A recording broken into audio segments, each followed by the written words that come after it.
get all worked up and angry and all, you are again defeating the purpose, again strengthening this mind. Don't do that. Only as a witness, sit and let the emptying take place. You will get a lot of clues to yourself. Oh, I am angry because this happened. Try to correct that incident. You will find it is not so difficult. Just go and offer a flower to someone who was angry with you. Simple methods to patch up relationships. You will find you feel suddenly elated. You feel absolutely a new person when these things have come out and you have dealt with them. Patched up a relationship. You let go all your emotions, your hurt, your humiliation. All this will be so, your mind will be so creative, so free, and you will enjoy life. You will bloom from within. So this is the idea of spiritual quest and wellness of the mind.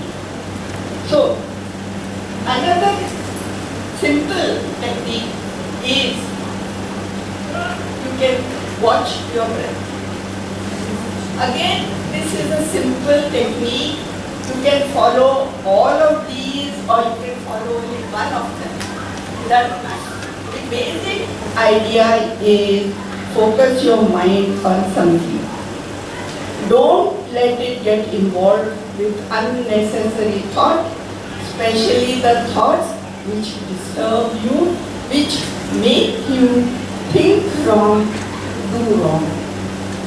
If you are angry, you will think differently to when you are normal. You will do things wrongly other than when you are normal. So emotions make you think wrong and do wrong. Don't get involved in emotions. Try to eliminate them, the negative ones. When you are watching your breath, again your mind is focused on something other than your emotions. It's the idle mind which encourages all these negative thoughts. And it is the idle mind which encourages this.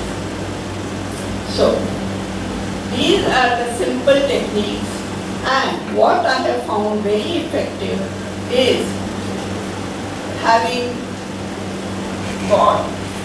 Again, I said God as energy, as power. Any form of worship, any form of God. Make God your confidant. I find this very effective because sometimes you cannot confide in anybody else.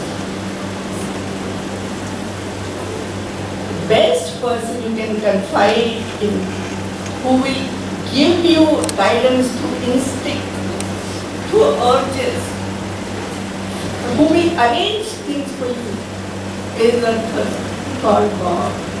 God, though He is universal, who is creating multi universes, can be personalized. You can talk to Him about your fears, your sense of failure, your absolute innermost desires.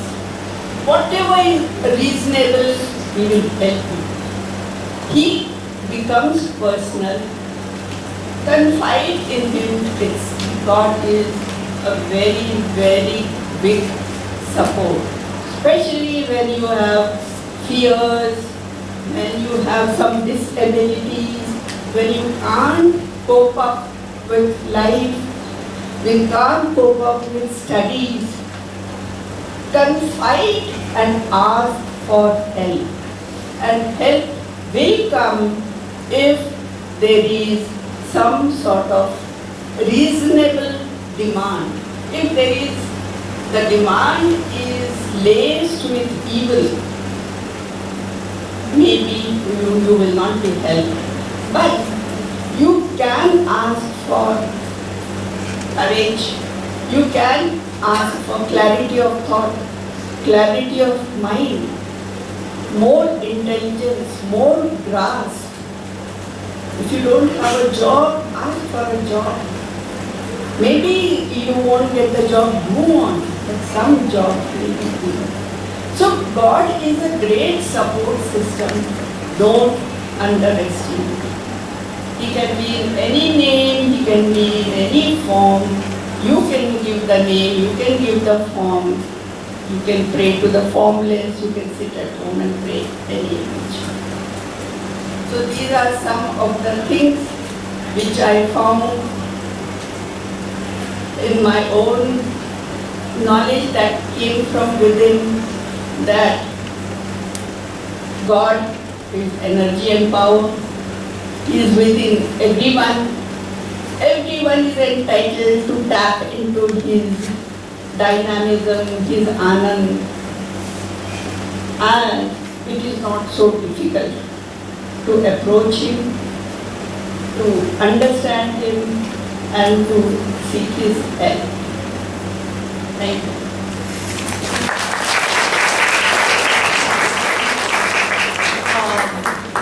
Did you all hear me? Yes. Were you engrossed? Yes. Did any other thought come to you? If you have really heard, and if you were engrossed in my talk, no other thought must have come. That is mindfulness. Same thing can be applied for studies or any other activity. It's very simple. Anyone can follow this mindfulness. It has to be a little training is required of one's mind, but it can be done, and it can be done for any boring thing and make it into something interesting. If your mind is there, if the grasp is there, it can be interesting. Now, would you like to try for 2 minutes concentration on the breath? Just 2-3 minutes to see if it works. If your mind is on the breath, watch your inhalation, watch your exhalation. Don't think of anything else. Don't sit to criticize.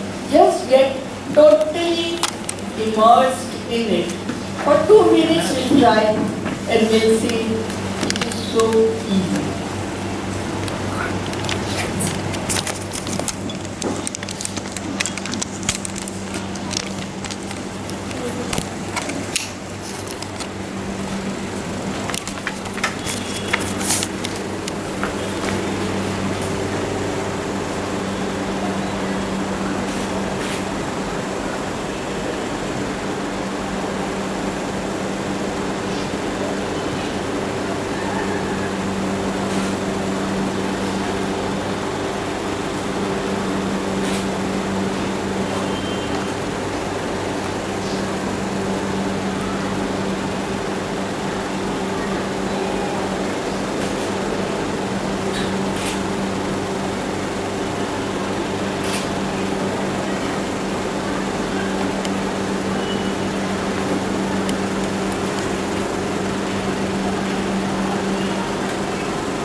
Enough?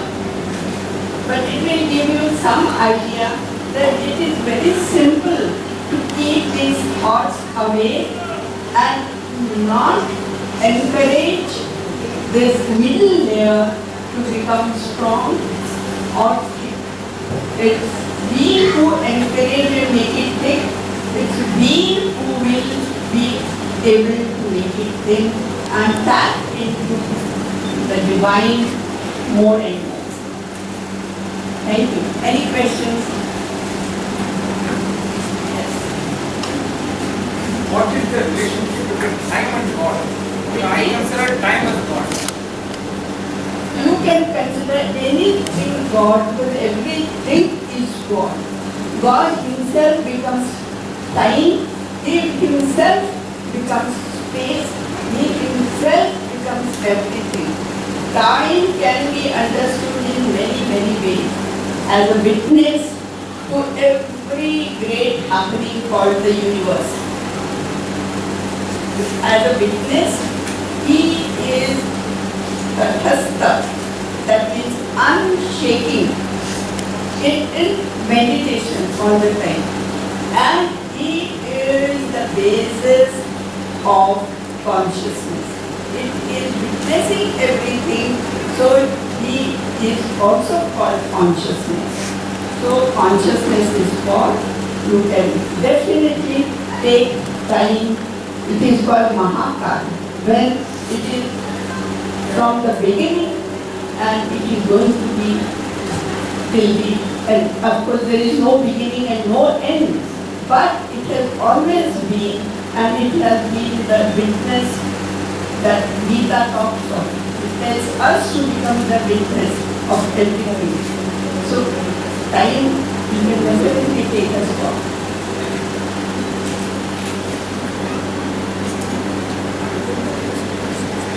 Anyone else? Yeah. Now, Vishnu is either spiritual or religious. Because the Lord explains this and explains from consciousness karma. So, how is different the difference in religious and spiritual? Indian philosophy, and Deepa is expounding on Indian philosophy. It does not differentiate between philosophy, living, and social thing or anything. It explains this is what it is. Now it is for us, for our explanation, for our understanding that we divide it into this is philosophy, this is sociality, and this is this. But Gita only says this is the fact of life. If you follow, you will benefit. So it is all in all. It contains philosophy, it comes sociality, it comes bhakti, it talks of the highest philosophy, so it is all inclusive. Anybody else? Yeah. Ma'am, in our Indian culture it is said that we should chant mantras and shlokas. Yeah. Do you think it is very, very important for our spiritual progress? There are n number of ways of spiritual practices, but it will be too much talk of every field now, because one has to absorb one years. There is Naam Jap, there is Mantra Jap. There are different ways which are done only for out of bhakti. There are ways of doing when a guru initiates. There is a method where without anything you can do. There is sannyas, there is jnana marg, there are, in every marg there are divisions and subdivisions. So everything is effective and everything has a place.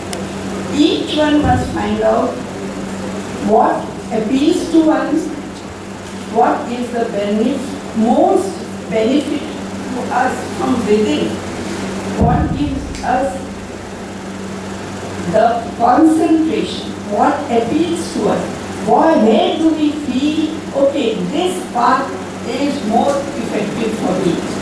Follow that. Follow your own calling. If sannyas, renouncing everything, that suits you, do that. You can be a householder. You can follow any god, any way of worship, any place of worship, everything is fine. That much freedom freedom you have been given, that there is no such thing as you have to do this and you have to do that. Every path is effective if you do it with sincerity. Pardon? Yes, ashram is better than sannyas, or sannyas is better than yes ashram. As I said, these are all different paths. People who are not cut out for sannyas, go and take the sannyas, are not going to make a success of it.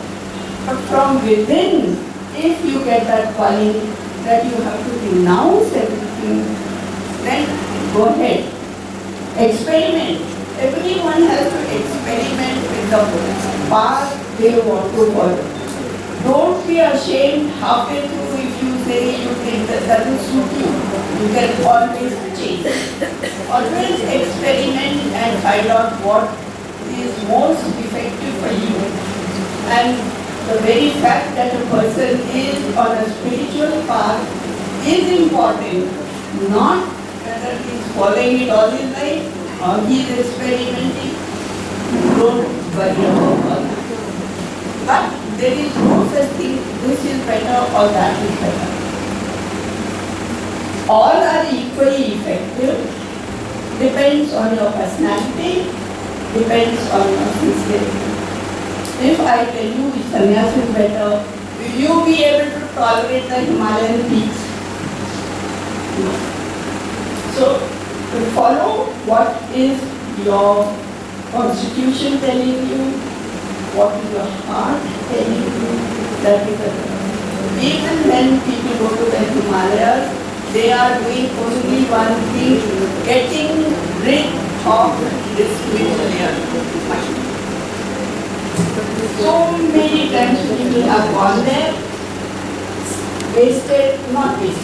spent many years. When they come back, they have fallen a great Maya, they have become frauds, they have cheated people, they have misled people, because the middle layer, the mind has not been purified. If you get purified sitting here as a householder, you will score over. So follow what is appealing to you, what is possible for you. What is Indian philosophy? You should attend 4 main things. I can't take it.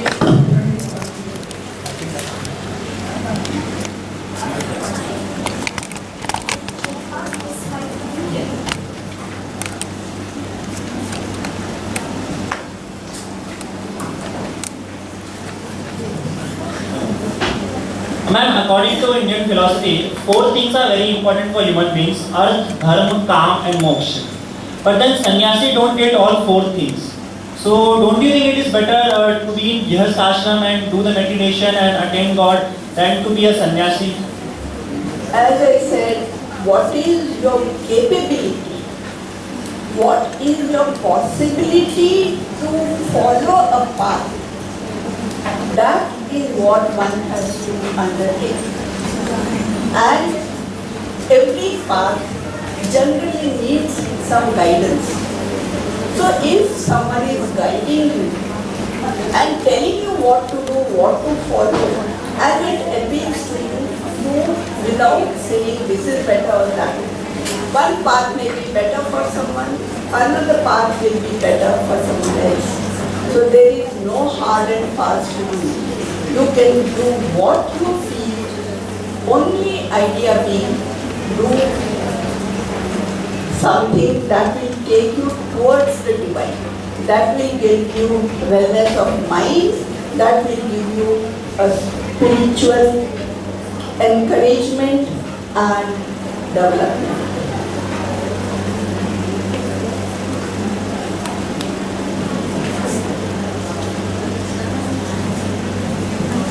Anybody else? May I ask a question? Yes. First of all, apologies from the center. We haven't been very mindful.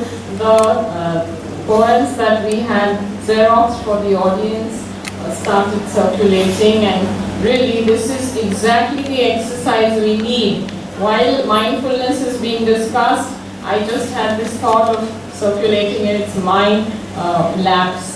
I apologize. Okay. But we will do this later on. The one thing I wanted to ask is, this generation has to deal with multitasking all the time. So in the light of what is required of them by the, from the corporate world, and every kind of job today involves multitasking, and that is where they get all stressed up. Even in college life, student life, we find that we are bombarding them with assignments and all kinds of classes. So, would you be able to please throw light on this aspect?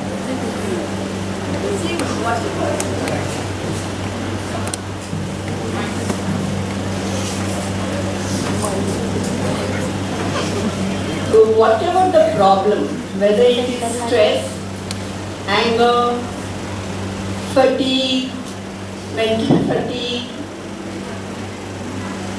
trying to cope with the changing times, changing methods of doing things, the basic idea is to tap into the dynamism, the intelligence, the energy, and the creativity of the divine that is in each of us. That is where we get our source, our encouragement, and our ideas from.